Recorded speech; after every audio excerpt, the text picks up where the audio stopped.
There was a man, just like you or me, or that guy down the street who always seems to be tinkering with something in his garage. He woke up before the sun, pushed through the day, felt the grit under his fingernails and the ache in his shoulders, all in pursuit of something. For a long time, he figured that something was built brick by brick with everything he could buy. A new set of wheels, a boat for the weekends, maybe a bigger TV than the neighbors.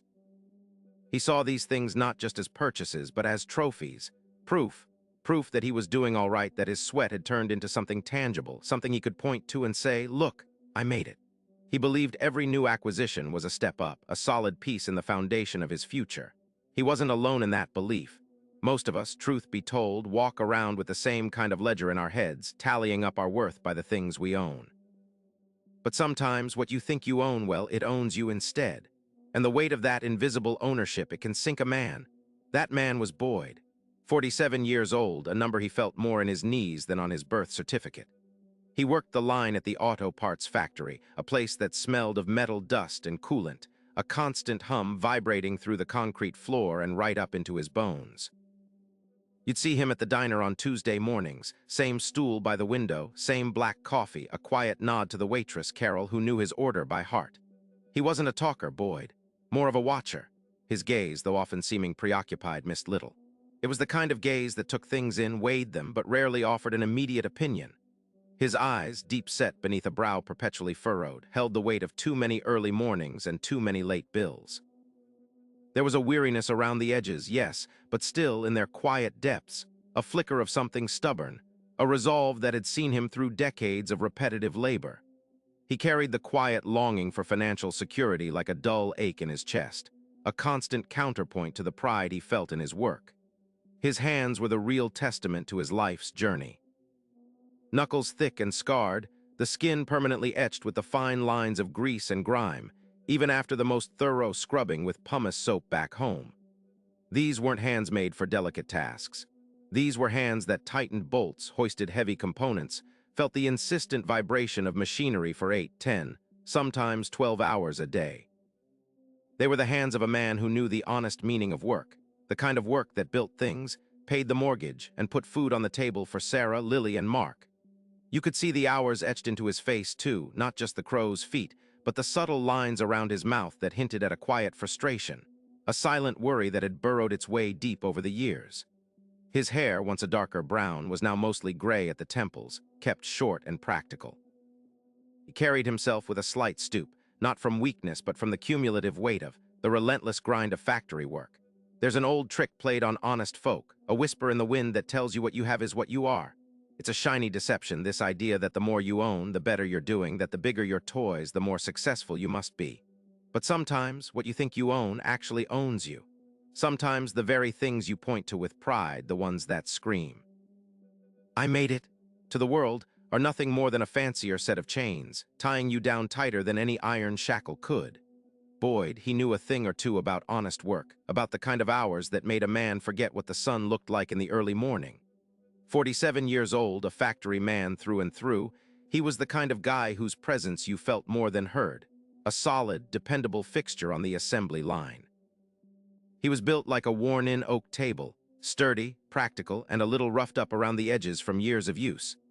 His work uniform, always clean at the start of the shift but quickly acquiring a patina of oil and dust, hung comfortably on his frame, a uniform he rarely thought about because it was simply part of him, like his calloused hands.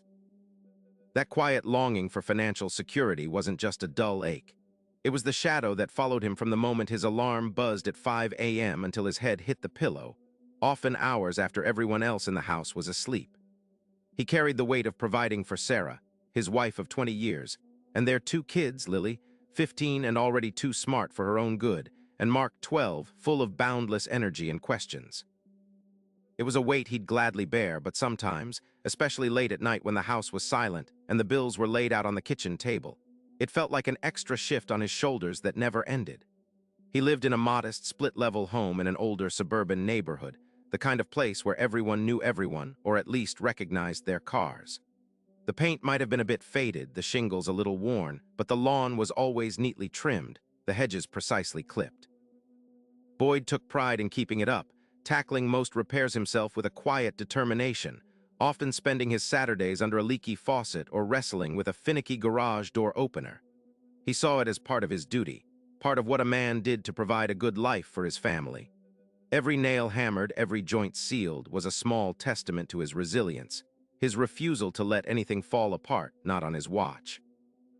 For years, Boyd had genuinely believed that working hard meant you deserved nice things, that buying them was a tangible reward, a mark of progress. A big, gleaming pickup truck, for instance, not just for hauling materials for his weekend projects, but a statement, a testament to his strength and capability. He'd owned a few over the years, each one newer, shinier, with more chrome and bigger tires than the last. There was also the fishing boat, sitting in the driveway for a good part of the year, a proud, if underused, symbol of his quiet longing for escape and leisure. And the cars, Sarah's newer sedan, his own a few years old but still perfectly respectable. These weren't just purchases. They were trophies, visible signs that Boyd was doing well, that his countless hours on the factory floor truly meant something. He'd point to that gleaming chrome, or the fiberglass hull, or the newer model year, and feel a momentary surge of pride, a quiet affirmation that he was providing, that he was somebody. He called them investments in his comfort, in his family's enjoyment, even a reflection of his own worth. But the truth, the one that gnawed at him in the quiet hours before dawn, was that those trophies often came with a price tag that echoed long after the initial joy faded. They were like anchors, beautiful anchors, but anchors nonetheless, holding him firm while the currents of life pulled relentlessly, threatening to drag him under. He'd accumulated debt for things that depreciated faster than he could make the payments, for possessions that demanded constant upkeep and guzzled his hard-earned money faster than he could make it. The frustration was subtle, a sour taste at the back of his throat when he looked at the gas gauge, or when the insurance bill landed in the mailbox. He'd tell himself it was worth it, that it was the cost of a good life, but deep down, a quiet, nagging voice asked, was it? Was this truly getting him ahead, or was he just running faster to stay in the same place? He often found himself caught between the pride of ownership and the quiet shame of knowing how much those accomplishments were truly costing him. He was a good man, an honest man, but he was starting to feel like a dog chasing its own tail, always running, never quite catching up, always just one breakdown, one unexpected expense, away from losing his grip entirely. The relentless hum of the alarm, a digital drone at 5:00 a.m., was less a sound and more a vibration that resonated deep in Boyd's bones, a daily summons to the grind. He'd learned to anticipate it, sometimes waking a minute before just to preempt the jarring noise, a small act of defiance against the inevitable. A heavy sigh, barely audible, would escape him as he swung his feet onto the cold laminate floor, the familiar chill a bracing shock that began each day. The house was still dark, save for the faint glow from the digital clock on the bedside table and the sliver of moonlight filtering through the bedroom blinds. Sarah, his wife, remained asleep beside him, her breathing soft and steady, a picture of peace he envied. He moved like a ghost through the quiet house, each motion practiced, efficient. The coffee machine, a loyal sentry on the kitchen counter, gurgled its morning offering, a dark, bitter brew that was less a pleasure and more a necessary fuel. He'd stand by the window, mug clutched in both hands, watching the first hesitant light smudge the horizon, painting the sky in shades of bruised purple and gray. Another day, another 8, sometimes 10 hours on the factory floor. The thought settled in his stomach, heavy and unyielding like a cold stone. He knew the rhythm of his life intimately. The clang of metal against metal, the hiss of hydraulic presses, the persistent, oily smell of lubricants and hot steel. His hands, thick and scarred, bore witness to years of assembly lines, of tightening bolts and lifting heavy components.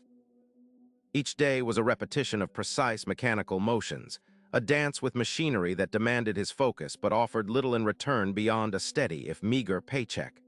The drive to the plant in his big, well-maintained pickup truck, the one that always needed something, always seemed to be running on fumes, was a silent communion with the empty streets. He'd passed the same landmarks. The old diner with its flickering neon sign, the darkened storefronts, the skeletal trees against the lightning sky. His mind would wander not to grand plans or adventurous dreams, but to the more immediate concerns. The gas gauge stubbornly hovering near empty, the looming property tax bill, Lily's latest request for new school clothes, Mark's insatiable appetite for anything electronic. Each thought was a tiny weight added to the already considerable load he carried. He drove not because he loved the journey, but because it was the path to survival. On the factory floor, amidst the roar and clamor, Boyd often felt like a cog himself, part of a larger, unthinking machine. The work was honest, certainly, but it was also soul-crushing in its monotony. He'd catch glimpses of himself in the polished metal surfaces of the machines, a reflection of a man older than his 47 years, lines etched deep around his eyes, a perpetual fatigue in their depths. The camaraderie with his coworkers was real enough, forged in shared sweat and grime, but it rarely went beyond surface-level complaints about management or the latest sports scores. There was no room for deeper conversations about dreams or fears in the relentless tempo of the assembly line. Every minute dragged, marked by the slow crawl of the clock on the factory wall, a silent countdown to the whistle that would signal a temporary reprieve. Returning home in the late afternoon, the sun already beginning its descent, he'd shed his work boots and coveralls, the dust and grime of the day clinging to him like a second skin. Sarah would greet him with a gentle smile, a warmth that was a balm to his weary spirit. Lily, now 15, was usually engrossed in her phone or homework, a whirlwind of teenage emotions he sometimes struggled to understand. Mark, 12 and full of boundless energy, would usually be kicking a soccer ball in the yard or glued to a video game, demanding his attention with 1,000 questions Boyd was often too tired to answer. He loved them fiercely, every fiber of his being dedicated to their well-being, but the sheer weight of providing, of making sure they had what he sometimes felt he never quite did, was a constant, heavy presence. Dinner was a familiar ritual. Meat and potatoes, the comfortable chatter of family. But even in these moments of togetherness, a subtle undercurrent of anxiety often thrummed beneath Boyd's polite smiles and quiet nods. After the kids were settled, and Sarah was tidying up, he'd often retreat to his worn armchair in the living room, the muted glow of the television screen casting long shadows. But his mind wasn't on the sitcom playing out.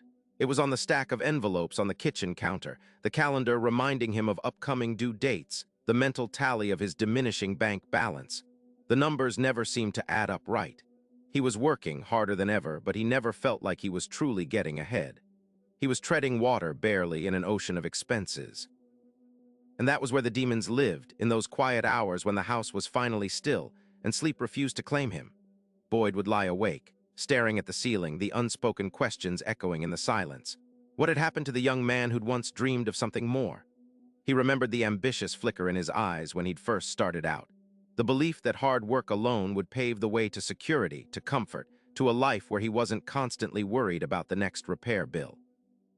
He'd imagined a sprawling garage, not just for tools, but for hobbies, for tinkering. He'd envisioned taking Sarah and the kids on road trips, not just to the state park, but across the country without the gnawing dread of emptying the savings account. Dee wanted to provide, yes, but he'd also wanted to thrive, to feel a sense of easy abundance, not this perpetual scramble. The gap between the life he was living and the one he'd quietly envisioned for himself had become a chasm, wide and deep. He'd bought into the idea that owning things was a sign of success, a reward for his grit. The big truck, gleaming with chrome, was supposed to broadcast competence and strength. The fishing boat moored at the lake was meant to signify leisure and freedom. But now they felt like weights, not wings. They were shiny shackles, draining his resources with their insurance, their maintenance, their endless hunger for fuel. He saw his friends, some of them making less than him, somehow buying homes in better neighborhoods, sending their kids to private schools, or just seeming to carry a lighter burden. How? What was he missing? A deep-seated frustration simmered within him, a silent rage directed not at the world but at himself. He felt foolish, cornered by his own choices, by the traditional beliefs he'd held onto so stubbornly. He was a loyal man, a practical man, but he was also prone to self-blame, a harsh judge of his own past decisions. Each ding in the truck, each crack in the boat's fiberglass felt like a personal failure, a reminder of money spent that could have been saved, invested, put to work for him instead of being bled from him. He wanted to shake off this feeling of being trapped, to break free from the invisible chains he'd unwittingly forged. He just didn't know how. The worry about providing for Sarah, Lily, and Mark wasn't just a concern. It was a constant, suffocating cloud, heavy with the fear that despite all his effort, all his hours, all his sacrifice, he might still fall short. It was a secret, private fear that chipped away at his resilience, leaving him feeling profoundly, existentially tired. The diner. The daily grind. was Boyd's usual pit stop on a Saturday morning after dropping Lily off at her art class. It smelled of stale coffee and sizzling bacon, a comforting aroma that usually took the edge off his week. Today, though, the smell only highlighted the gnawing emptiness in his gut. He was picking at a greasy breakfast plate, lost in thought, when old Mr. Henderson slid into the booth opposite him. Arthur Henderson, a retired mechanical engineer, had lived in town for 40 years, built a small fortune in quiet investments, and now spent his days tinkering with antique radios and dispensing unsolicited wisdom with a gentle, almost grandfatherly air. "Morning, Boyd," Arthur said, a crinkle of amusement around his eyes. "You look like you're wrestling with a grizzly bear this morning." Boyd sighed, pushing a piece of toast around his plate. "Worse, Arthur. My truck's back in the shop. Blown head gasket this time. Another $2 grand, easy. Feels like I'm just pouring money down a black hole." He shook his head, a bitter taste in his mouth that had nothing to do with the coffee. "It's a good truck, don't get me wrong. Got me through a lot. But between that and the boat, sometimes I wonder if I'm working just to keep these damn things running." Arthur took a slow sip of his coffee, his gaze steady. He didn't offer sympathy or platitudes. He just listened. Boyd appreciated that. After a moment, Arthur spoke, his voice low and thoughtful, cutting through the diner's morning hum like a finely sharpened blade. "Boyd, you know what a true asset is?" Boyd frowned, caught off guard. "An asset? Sure. My house, the truck, the boat. Things I own." He listed them automatically, reciting a belief he'd held since he was a kid, watching his own father pride himself on his shiny new tools and the latest model sedan. Arthur nodded slowly, almost imperceptibly. "Those are things you possess, Boyd. But are they truly assets? An asset, my friend, is something that puts money in your pocket, or at the very least, keeps money in your pocket by appreciating in value. Does your truck put money in your pocket, or does it take it out?" Boyd stared at him, the half-eaten toast forgotten. The question, so simple, hit him like a cold shower. He thought of the endless fuel receipts, the insurance premiums that seemed to climb every year, the oil changes, the tires, the $2,000 head gasket. Each one a direct withdrawal from his paycheck. He used the truck for work sometimes, hauling materials for weekend odd jobs, but the cost far outweighed any small income it generated. And the boat? That was pure expense, pure leisure, a money pit for memories that at this point felt more like regrets. It takes money out." Boyd admitted, his voice barely a whisper, the admission raw and unexpected even to himself. He felt a blush creeping up his neck. It sounded so obvious when Arthur said it, yet he'd never seen it that way. "And your house?" Arthur continued, relentless but still gentle. "Does it put money in your pocket? Does it appreciate faster than the taxes and maintenance drain it? Or is it a liability disguised as a monument to your hard work, absorbing every spare dollar you throw at it?" Boyd's mind raced, a sudden dizzying inventory of his entire life.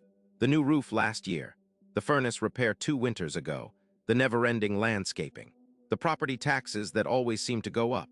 He loved his home, the sanctuary he'd built for Sarah and the kids. It was solid, well-maintained, a point of pride. But Arthur's words twisted something inside him. Was it really an asset or just another beautiful, insatiable mouth to feed? For years, he'd chased the idea of ownership, believing that accumulating things was the path to security, a tangible measure of his success. The bigger truck, the nicer boat, the slightly too large house. Each purchase felt like a step up, a reward for his relentless labor. Now, through Arthur's quiet, pointed questions, the shiny veneer of these accomplishments began to crack. He saw them for what they were, liabilities, not assets. They were financial anchors, dragging him down, not lifting him up. The conversation shifted to other topics, Arthur eventually finishing his coffee and heading out with a polite nod. But Boyd remained, staring at his cooling eggs, the words echoing in the sudden silence of his mind. "Puts money in your pocket or takes it out?" The question burned, singeing the edges of his old, comfortable assumptions. That night's sleep was a cruel joke. Boyd lay in bed, the digital clock on his nightstand glowing 3:17 a.m. Sarah was a soft, steady warmth beside him, her breathing even. But for Boyd, the world had come unmoored. Arthur Henderson's quiet words had detonated something inside him. A silent internal explosion that had shattered his long-held beliefs about what it meant to be financially secure. He turned over, punched his pillow, then turned back, staring at the ceiling, which seemed to press down on him like a weight. Does it put money in your pocket, or does it take it out? The question played on a loop, each repetition chiseling away at his defenses, exposing the raw, ugly truth. He'd worked so hard all his life. Factory shifts that blurred into weeks, then years. Overtime, double shifts, skipping lunches to get ahead. He'd sacrificed time with his family, pushed his body to its limits, all for what? To accumulate a collection of things that were actively draining him dry. He thought of the truck, currently a lifeless hunk of metal in a garage bay, waiting for $2,000 to bring it back to life. $2,000 that could go into Lily's college fund. $2,000 that could have been invested, compounding silently, instead of dissolving into grease and gaskets. He thought of the boat, sitting idle most of the year, costing him docking fees, winterization, insurance, only to be used a handful of times in the summer. It was a monument to a dream of leisure he rarely had the time or money to truly enjoy. A bitter laugh escaped him, dry and hollow in the silent room. He'd always prided himself on being practical, on making smart choices. But what was practical about working his tail off just to keep things afloat that offered no real return, only endless outgoing expenses? He had chased the image of success, the outward signs he thought would tell the world and himself that he was doing well. A big truck for a working man, a boat for weekend getaways, a solid house in a decent neighborhood. These weren't assets. They were liabilities in disguise, expensive trophies that were slowly choking him. The weight of it all settled on his chest, heavy and suffocating. The quiet longing for financial security he'd buried deep inside himself now screamed for attention. His hidden frustration with past choices erupted into a full-blown torment.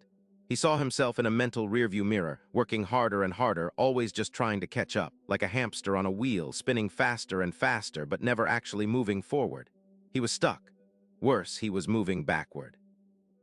Every dollar he thought he was investing in his possessions was a dollar he was losing. He squeezed his eyes shut, wishing he could unhear Arthur's words, wishing he could go back to the comfortable ignorance that had allowed him to sleep at night.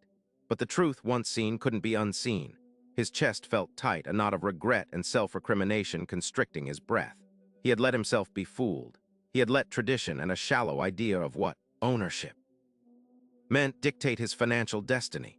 The worry for Sarah, Lily, and Mark wasn't a distant cloud anymore.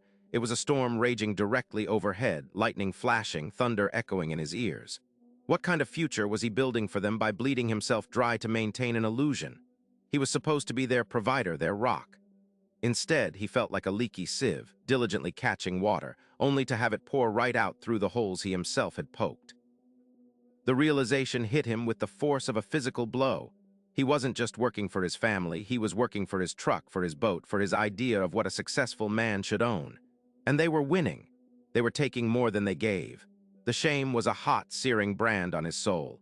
The shame was a hot, searing brand on his soul. It simmered for days, a low burn beneath his polite, quiet exterior, a constant hum that vibrated through his bones as he pushed himself through another monotonous shift on the factory floor. He'd try to shake it off, convince himself Arthur was just a rich old man who didn't understand the struggle of a working stiff. But the words, so gently spoken, had dug their way into the bedrock of his understanding.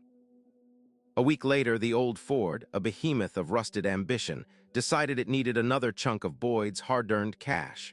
The power steering pump had decided to give up the ghost, whining like a banshee every time he tried to turn the wheel. When the mechanic quoted him the price, another $700, just 2 months after the transmission repair, Boyd felt something in him snap. He found himself at the usual diner a few mornings later, nursing a lukewarm coffee, the grease-stained bill crumpled in his fist. Arthur, the retired engineer with the kind eyes and the neatly pressed shirt, slid into the booth opposite him, a regular part of his morning ritual. "Rough morning, Boyd." Arthur's voice was soft, laced with genuine concern. Boyd sighed, running a calloused hand over his weary face. "Rough week, Arthur. Truck broke down again. Just fixed the damn transmission, now it's the power steering. Feels like I'm shoveling money into a bottomless pit." He tossed the crumpled bill onto the table between them. "Seems like every time I get a little ahead, something else takes it right back." Arthur picked up the bill, smoothing it out with his thumb. He nodded slowly, his gaze thoughtful, not judgmental. "I remember those days, Boyd, always chasing your tail, felt like. But tell me, son, that truck, you say you own it, right?" Boyd snorted a dry, humorless sound. "Paid it off 2 years ago. Finally, now I just pay for the privilege of driving it." "Privilege indeed," Arthur mused, then looked directly at Boyd, his blue eyes surprisingly sharp. "But if you're paying for the privilege, for the repairs, for the insurance, for the gas, is it truly yours? Or is it more like you're working for it? What does that truck actually do for you, Boyd, besides get you to work and eat up your paychecks? Boyd opened his mouth to retort, to defend his truck, his symbol of independence and hard work, but no words came out. He saw the gleam on the chrome bumper, the proud lift of the cab, the deep rumble of its engine, and then he saw the endless bills, the missed opportunities, the tightening knot of worry in his gut. Arthur leaned forward slightly, his voice dropping to a near whisper. Most folks confuse assets with liabilities, Boyd. They buy things that look impressive, things that scream, "I've made it." But if that thing takes money out of your pocket every month, year after year, no matter how much you own it, well, son, that ain't an asset. That's a fancy hole in your pocket. He gestured with the repair bill. That boat you love so much, the one that sits in the driveway for half the year and costs you storage and maintenance and fuel every time you take it out. Is that putting money in your pocket or taking it out? The words hit Boyd like a punch to the gut. Not angry, not accusatory, just plain, simple truth delivered by a man who had clearly figured out a different way. He thought of his truck, his boat, the ATV for the kids, the slightly too expensive lawnmower he'd justified as an investment in his home's curb appeal. He'd always seen them as achievements, as tangible proof of his success, of his ability to provide. Now, through Arthur's quiet wisdom, he saw them for what they truly were. Drains, beautiful, shiny, powerful drains, but drains nonetheless. The shame returned, hotter this time, laced with a bitter sting of foolishness. He had worked so hard, sacrificed so much, only to dig himself deeper into a financial pit, all for the illusion of wealth. That night the house was quiet, save for the soft hum of the refrigerator and the gentle snoring from Sarah in the bed beside him. Boyd lay awake, staring up at the darkened ceiling, his mind a maelstrom of regret and revelation. The digital clock on the nightstand glowed 3:17 a.m. He closed his eyes, but the images were clearer there. Arthur's kind but piercing gaze, the crumpled repair bill, the endless parade of deductions from his paycheck. He rolled onto his side, careful not to disturb Sarah. She deserved better than this constant tightrope walk of their finances. Lily and Mark, too. What kind of legacy was he building? A mountain of depreciating assets and the stress that came with maintaining them. He thought back over every significant purchase he'd made in the last 2 decades. The truck, the previous truck, the one before that. The boat, purchased with such excitement, now a source of quiet dread every spring. The constant upgrades to the house, justified as investments, but often just bigger expenses for things they didn't truly need, only wanted. He'd equated ownership with freedom, with success. But all this ownership had done was shackle him to his job, to the grind, to the never-ending cycle of earning just enough to maintain the illusion. He felt a profound sense of exhaustion, not just physical, but soul-deep. He had been so proud, so stubbornly attached to the idea that a man who worked hard deserved nice things, deserved to show off his accomplishments. But what exactly had he accomplished? He was nearly 50, still punching a clock, still worrying about every unexpected bill, still unable to truly relax. The silence of the house pressed in on him, amplifying the brutal honesty unfolding in his mind. He saw himself, a man trapped by his own definition of success, a hamster running faster and faster on a wheel, believing he was going somewhere when all he was doing was generating motion, not progress. Every dollar he thought he was investing. In his possessions was a dollar he was losing, a dollar he could have put towards something that actually grew, something that worked for him. He had been so blind, so foolish. The shame was a hot coal in his chest, burning away the last vestiges of his pride. He was a fool, a proud, hard-working fool. The shame, it didn't just burn, it calcified, forming a cold, heavy knot right behind his ribs. He stayed there, sitting on the edge of the bed, a solid, unmoving block in the pre-dawn quiet. The clock on the nightstand ticked louder than his own shallow breaths. 5 minutes became 10, then 30. The first hint of gray light began to smudge the edges of the bedroom window, turning the dark corners of the room into less intimidating shadows. He didn't make a grand declaration, didn't punch a wall, didn't even shed a tear. It was far quieter than that. It was the soft, almost imperceptible click of a door closing in his mind. Enough, he thought. Not enough work, not enough struggle, but enough of the delusion. Enough of chasing the mirage, enough of letting pretty things blind him to what was real. He didn't know what enough meant, yet didn't have a map for where to go next, but the compass in his gut had finally spun wildly and then settled on a new true north. He just knew with an absolute certainty that chilled him to the bone that he couldn't keep going down the same road. It was leading him nowhere good, just deeper into the swamp. Morning came as it always does, indifferent to the revolutions happening in a man's soul. Sarah stirred, murmured something about coffee, and the sounds of the house slowly came to life. Boyd moved through his routine like a man underwater, the world muted, his actions automatic. He showered, dressed in his worn work clothes, poured himself a mug of coffee, and sat at the kitchen table, picking at a piece of toast he didn't taste. Lily and Mark tumbled downstairs, a whirlwind of adolescent energy, oblivious to the seismic shift that had occurred in their father during the night. He watched them, their faces bright with the careless confidence of youth, and the knot in his chest tightened again, but this time it was laced with a new resolve. He had to figure this out for them. The first step was the hardest, simply because it involved confronting the very things he had spent years avoiding. That evening after dinner, after the kids were settled with homework and Sarah was watching her show, Boyd walked into his small home office. It was less an office and more a glorified storage closet, crammed with old bills, tax documents, and a desktop computer that was probably due for an upgrade, another liability disguised as a necessity. He sat down at the chipped particle board desk, the dim light from the overhead fixture casting long shadows. He pulled out the metal file box he'd inherited from his father, the one he rarely opened, preferring to stack bills and statements in neat, unexamined piles. His hands felt clumsy as he unlatched it. The first thing he pulled out was a thick envelope from the bank, mortgage statements. He unfolded the crisp paper, the numbers blurring for a moment. This house, his pride and joy, the biggest chunk of debt he carried. He looked at the principal, then the interest. He'd lived here almost 20 years, yet a good portion of every payment still went to the bank, not to building his own equity. It was an asset, yes, it appreciated, but it was also a monster that demanded feeding every month. Next, the truck loan. A newer, bigger truck only 3 years old. He justified it. Gotta have a reliable ride for work. It's good for hauling stuff. He pulled up the online statement. He saw the purchase price, then the current market value, a sickening drop. He saw the interest payments. He saw the fuel costs, the insurance, the recent repair bill for a sensor that had gone out. It was a hole, all right.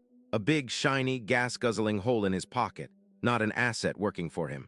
It was a liability, plain and simple, dressed up in chrome and a powerful engine. He pulled out a stack of credit card statements. He usually just paid the minimums, shuffling balances, telling himself he was managing. Now, looking at the cumulative interest charges over years, he felt a wave of nausea. All the smaller purchases, the treats for the family, the tools he thought he needed, the minor upgrades that never quite lived up to expectations. Each one a tiny drain, collectively a raging river emptying his future. He saw the boat's papers, too, tucked away in a separate folder.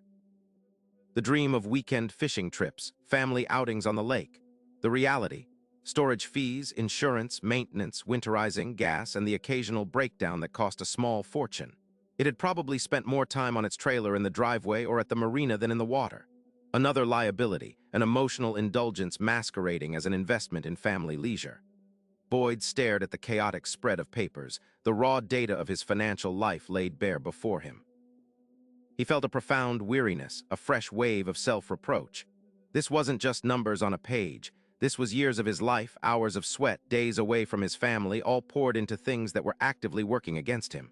He wanted to push it all away, to close the box and pretend he hadn't seen it, hadn't understood. The urge was strong, a familiar siren song of comfortable ignorance. But the memory of the engineer's gentle but pointed question echoed. What do you truly own that is working for you? And the silent, resolute answer from the 3 a.m. dark. Enough, so he didn't push it away. Instead, he reached for a pen, a cheap ballpoint, and he started to make a list. On one side, he wrote, assets. On the other, liabilities. His hand trembled slightly as he began to fill in the columns, not with what he thought they were, but with what they actually were, stripping away all the comforting lies and half-truths he'd told himself for decades. The truth was stark, and it hurt, but for the first time in a long time, Boyd felt like he was finally seeing clearly. The truth was stark, and it hurt, but for the first time in a long time, Boyd felt like he was finally seeing clearly. The days that followed were a grind, not just at the factory. Every morning, the memory of those 2 columns on the page, stark as black and white photographs, hit him like a cold shower.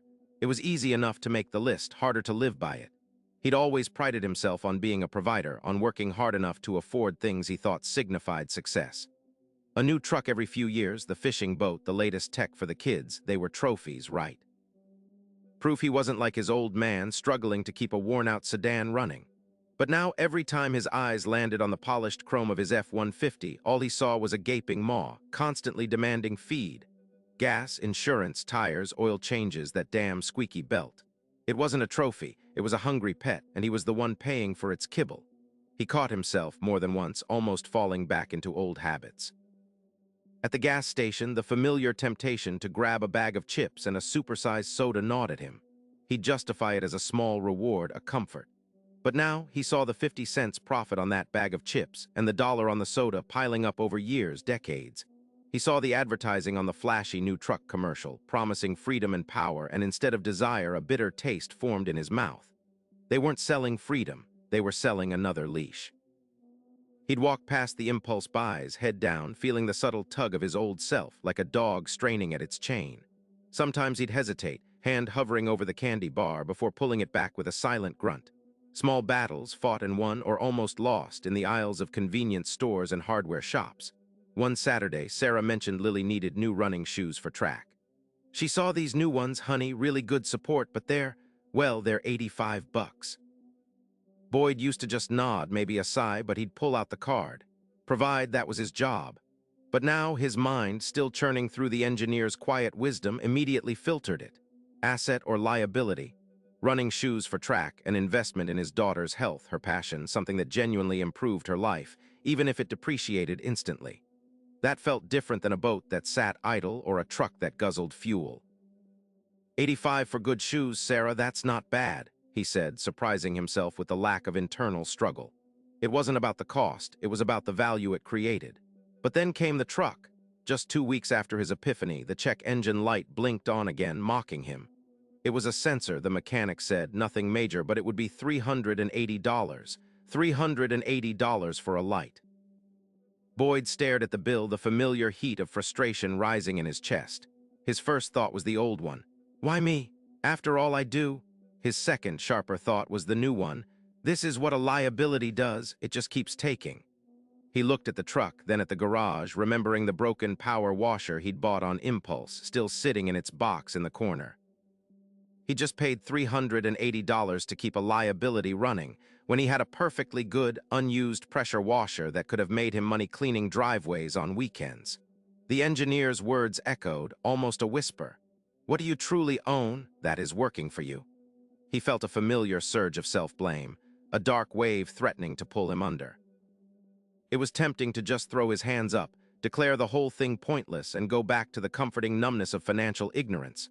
For a long moment, standing there in the grease-stained garage, Boyd was close to quitting. But then he pictured Lily's earnest face talking about her track times, and Mark's excited grin over a new Lego set, and Sarah's weary but hopeful eyes. He pictured the modest house, his sanctuary, still with its mortgage hanging heavy. He saw the truth, stark and unblinking, that if he gave up now, nothing would ever change. This feeling of being stuck, this quiet desperation he'd carried for years, would just continue. The anger wasn't just at the truck anymore, it was at himself for not seeing it sooner. No, he decided, clenching his jaw, this wasn't about giving up. This was about finally fighting back. He paid the mechanic, a grim determination setting in. Truck was a hole in his pocket, sure, but he wasn't going to let it swallow him whole. Not anymore.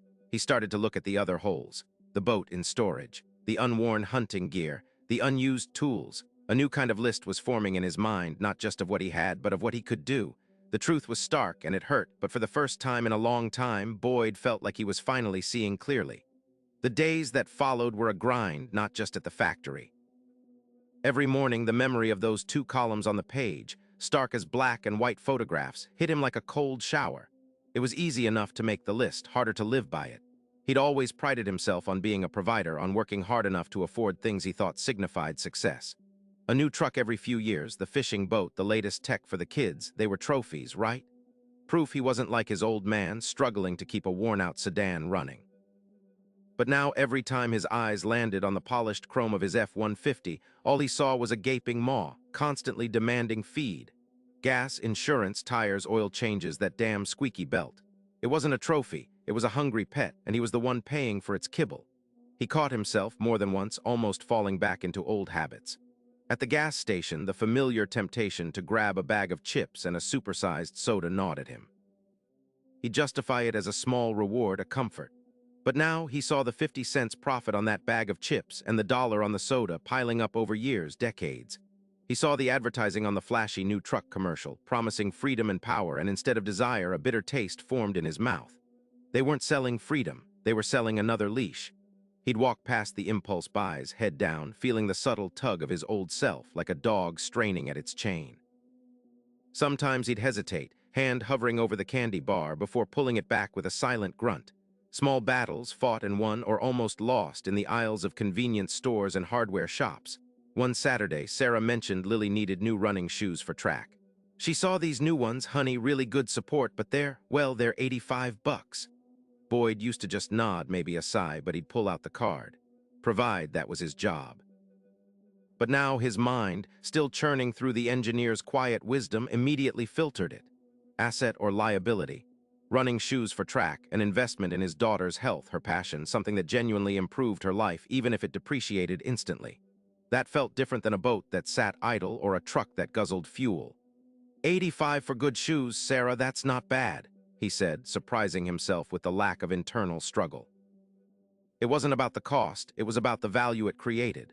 But then came the truck. Just 2 weeks after his epiphany, the check engine light blinked on again, mocking him. It was a sensor, the mechanic said, nothing major, but it would be $380. $380 for a light. Boyd stared at the bill, the familiar heat of frustration rising in his chest. His first thought was the old one. Why me? After all I do. His second, sharper thought was the new one. This is what a liability does. It just keeps taking.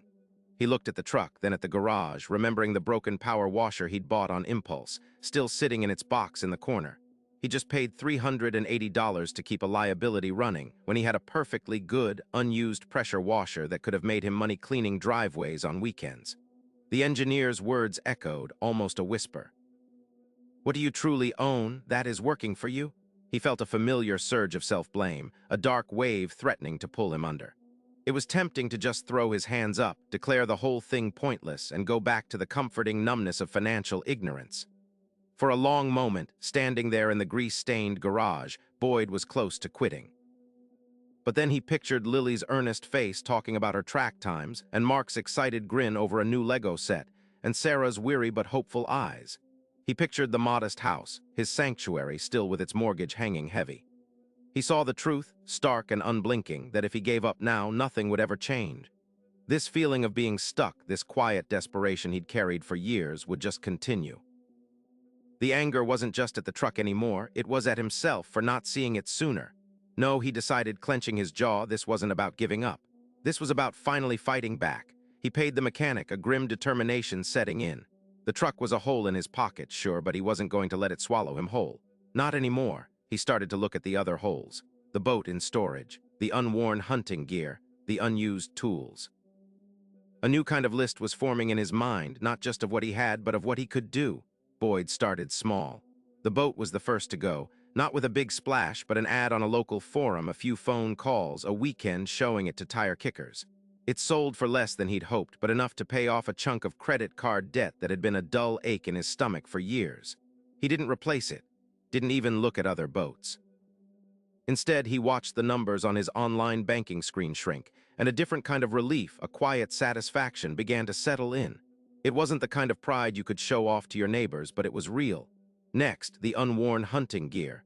He hadn't hunted in 5 years, hadn't had the time or the extra cash for licenses. That went on a consignment rack at the local sporting goods store. The unused tools, a high-end power saw he'd bought on impulse, a fancy welder he barely knew how to use, found new homes on Craigslist. Each sale chipped away at the debt, or built up a small emergency fund, a concept he'd always found elusive, like trying to hold water in a sieve. Sarah noticed it first. Not what he was doing, but how he was being. He still got up at 5 a.m., still had that weariness around his eyes, but the heavy preoccupation seemed to lighten. At dinner, he was more present, less likely to stare into his plate, more likely to ask Lily about her cross-country practice, or tease Mark about his latest Lego creation. One evening after the kids were in bed, she found him at the kitchen table, not watching TV or reading a catalog, but hunched over a spreadsheet he'd painstakingly put together. "Everything all right, Boyd?" she asked, her voice soft, a hint of concern still lingering from months of watching him carry his burdens. He looked up, a faint, almost unfamiliar smile playing on his lips. "Yeah, Sarah, better than all right, just figuring things out." He pointed to a column of figures, neat and precise in his rough hand. This here, that's what we really own, what works for us. This other column, that's what we thought we owned, but it's just been taking money from us month after month.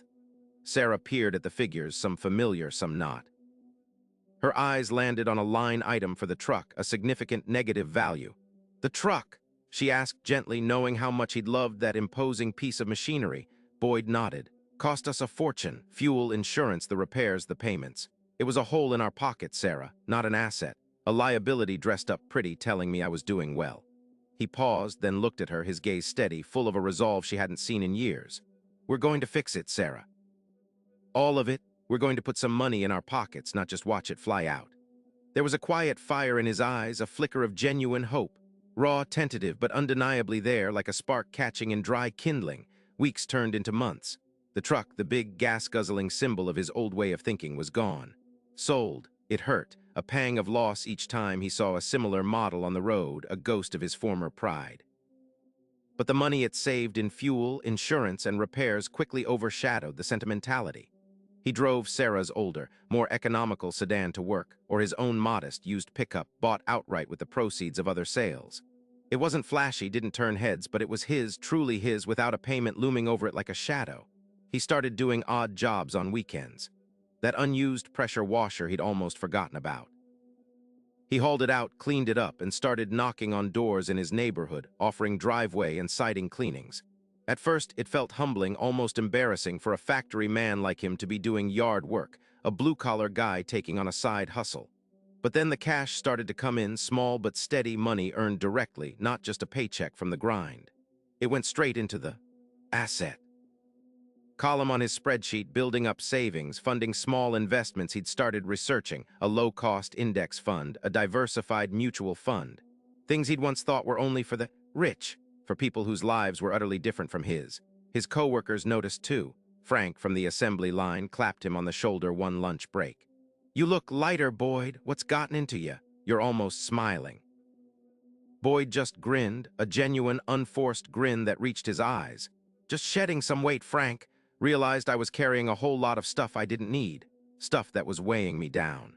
He still worked the line, still smelled of metal and oil at the end of the day, but his perspective had shifted fundamentally. He saw the newer, shinier trucks in the employee lot differently now.